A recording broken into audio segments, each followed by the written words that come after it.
শাকিব খানের brand promotion নিয়ে আরজি কিবরিয়া নিচ্ছে মজা, কিন্তু কেন? এদিকে আবার হায় হায় মালাইকার শেষমেশ এই কি হাল? হানি সিং এর সাথে মিউজিক ভিডিও করে পড়েছেন কড়া সমালোচনার মুখে। এদিকে আবার তাহলে আরিয়ান খান ডিরেক্টর হিসেবে নেক্সট কাস্ট করতে যাচ্ছে কি শাহরুখ খানকে, কিন্তু শাহরুখ কি এটাতে রাজি আছে? তাহলে আর দেরি না করে চলে যায় গসিপসে। প্রথমে আসি সুপারস্টার শাকিব খানের কাছে। তিনি তো একটা ইভেন্টে গিয়েছিলেন ব্র্যান্ড প্রমোশনের জন্য, সেখানে 20 মিনিটের উপস্থিতির জন্য তিনি চার্জ করেন 35 লাখ টাকা। একে বোধহয় বলা হয় সুপারস্টারের কারিজমা। কিন্তু এই প্রমোশন নিয়ে মজা নিচ্ছে আরজি কিবরিয়া, তবে সরাসরি শাকিব খানকে নিয়ে নয়, সেই ইভেন্টের ইভেন্ট ম্যানেজমেন্ট কোম্পানিকে নিয়ে। নিজের ফেসবুক স্ট্যাটাসে আরজি কিবরিয়া লেখেন, বাংলাদেশের সুপারস্টার সময় দিয়েছে 20 মিনিট, পেমেন্ট নিয়েছে 35 লাখ, কাজ ছিল একটা ব্র্যান্ড প্রমোটের, কিন্তু কোথাও সেই ব্র্যান্ডের নাম নেই ফেসবুকে, এমনকি সুপারস্টারের কোথাও ব্র্যান্ড ট্যাগও দেখিনি। সবাই আছে তার গোফ আর লুক নিয়ে। ইন্টারেস্টিং, কোন এজেন্সি এই ইভেন্ট ম্যানেজমেন্ট করেছে? শুধু লুকই নয়, এই ইভেন্টে আরো ভাইরাল হয় শাকিবের জুতা, যার দাম 1,60,000 টাকা। যাক, টাকা যা গেছে তা তো ব্র্যান্ডের গেছে। আমরা তো শাকিব খানের নতুন লুকটা দেখতে পেলাম, আর ব্র্যান্ডের নাম কি ছিল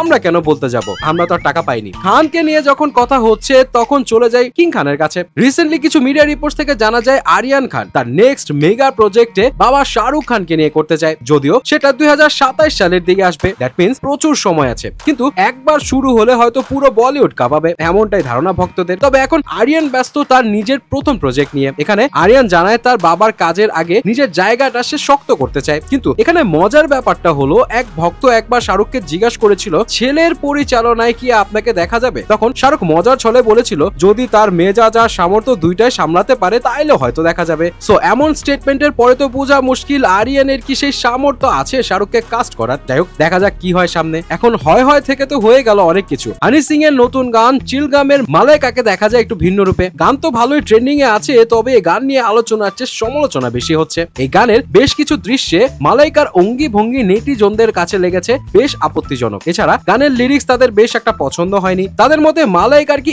এত খারাপ দিন চলে এসেছে? মালাইকা এটা না করলেও পারতেন। মালাইকার ছেলের জন্য নাকি তাদের মায়া হচ্ছে। তবে অডিয়েন্সের একটা অংশ প্রশংসাও কিন্তু করছে, বলছে গানটি বেশ এক্সপেরিমেন্টাল এবং মালাইকার পারফরমেন্স তাদের দারুণ লেগেছে। আবার অনেকে বলছে মালাইকা যা দেখিয়েছে নিন্দুকেরা তা 7 জন্মেও দেখাতে পারবে না। বুড়ো বয়সে তারা নাচতে পারে না বলে কি মালাইকাও পারবে না? যাকে আপনি এই দলের কোনটাতে আছেন জানাতে ভুলবেন না কিন্তু।